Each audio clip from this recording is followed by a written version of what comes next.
Kentucky. This is WYMT Mountain News Weekend Edition. And good evening, I'm Jim Freeman. Several volunteers from beyond the mountains set up in Jenkins earlier today, aiming to bring hope to flood survivors through the power of song. WYMT's Alyssa Williams was there at the Flood of Hope Spring Festival to learn more. Hoping to heal hurting hearts with the sound of music. We love being able to encourage and lift people up through song, because sometimes those songs speak to people in ways that words cannot. Volunteers from North Carolina set up at Jenkins High School on Saturday to host a Flood of Hope Spring Festival.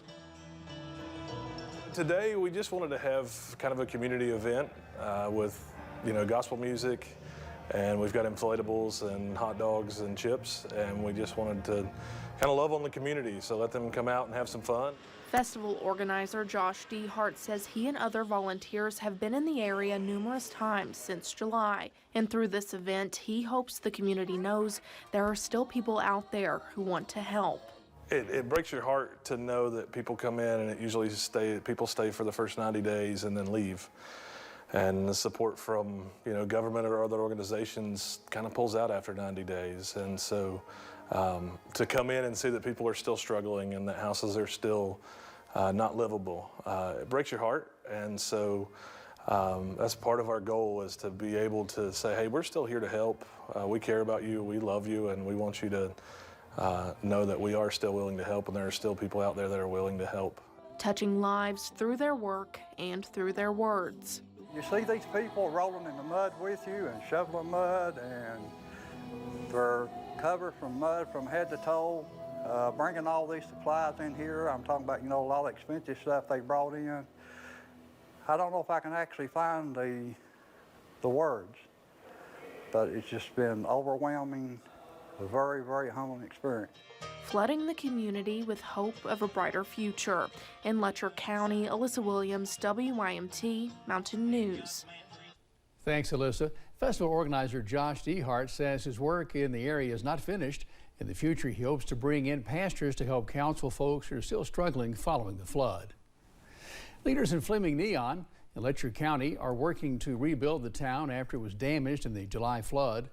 Dozens of volunteers from Neon and outside of the area have worked to clean the streets and pick up debris. Neon Mayor Ricky Burke says although it's been a long process, people are working hard to get the town in good shape. Most all of our businesses are up and running. We definitely got to get City Hall fixed back. Get in City Hall, and we'll get there. It's just going to take a little time, The Neon City Hall was one of the buildings destroyed in the July flood. Burke says town leaders are still meeting in other places.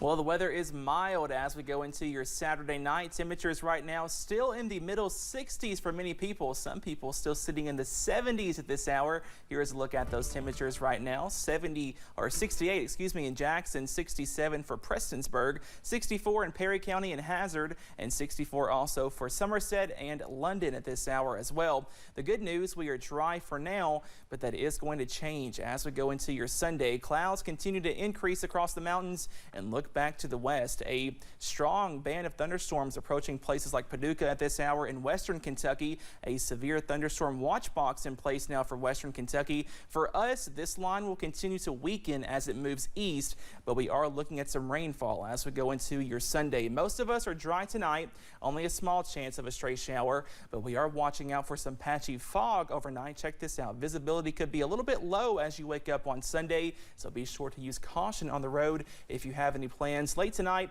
also into early Sunday. Your full forecast coming up in just a little bit. Jim? Thanks, Cameron. 7 local businesses gave their final pitches to Invest 606 judges in Corbin today, with 3 of them taking home prizes. The Flower Lady took the grand prize, $15,000. Queen City Streams won the second place prize, earning $8,000. The owner, Nathan Little, used to work right here at WYMT. And Annie's Frugal Finery came in third, taking home $4,500. Congratulations to all the winners. The City of London is now a bit cleaner thanks to about 75 volunteers.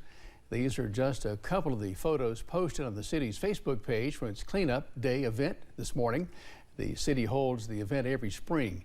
The volunteers met at London Laurel Farmers Market at 9 a.m. and were given gloves, high visibility vests, and tools to pick up litter in the areas of downtown. Each volunteer received a voucher for lunch at a local restaurant for their hard work. For the first time in 4 years, Lexington's annual tree planting event returned in full force today. Hundreds of volunteers made their way to One Lexington Park, and as Samantha Valentino shows us, they're working to reforest the bluegrass. Help reforest the bluegrass. It's a community-led volunteer reforestation program using volunteers to plant more trees in Lexington. Reforest the Bluegrass was first started to help Lexington's waterways because soil was washing away. And so we started reforesting because trees will help hold that soil and cool our waterways, as well as take a lot of pollutants out of our system. And so it's really important that we continue this even when we're not along a stream, because trees give us all kinds of benefits. Like cleaning our air, cooling our cities, and providing habitat. Over the past 2 decades, more than 200,000 trees have been planted through Reforest the Bluegrass. So much education out here and so many opportunities to learn about trees and be a part of that, building that community in our city. I think that's really important because then as they grow up, as they become adults, or as they watch their children grow up, they can go back to those forests and know that they had a piece of that. Heisel Park is a special place for volunteer Joseph Wrightson. He got engaged in the park, and Saturday he planted his first tree there. It's super easy, way easier than I thought it was going to be. So I think it's like enlightening that it's something so easy and accessible to plant a tree. So I'm hoping next week they're doing reforest at home, hopefully to bring some trees to my house too. Next week, people in Fayette County will be able to pick up free trees to plant on their own through the Reforest at Home program. In Lexington, Samantha Valentino, WKYT. The city's Reforest at Home program will be on April 22nd, 10 a.m. to 1 p.m. You can pick up free trees at Castlewood Park, Jacobson Park, or Waverly Park. Households are limited to 5 trees in total. Down in southeast Florida, folks there are still trying to dry out after historic rainfall and flooding wreaked havoc on the area earlier this week. This was the scene Saturday morning in Fort Lauderdale, where neighborhoods still remained underwater. The Florida Division of Emergency Management says authorities are working to move the water, which includes using vacuum trucks and pumps. During the peak of Wednesday's deluge, a month's worth of rain fell in just 1 hour. The National Weather Service has called it a 1 in a 1,000-year flood, and Governor Ron DeSantis issued a state of emergency for Broward County. Thankfully, no deaths have been reported as of yet.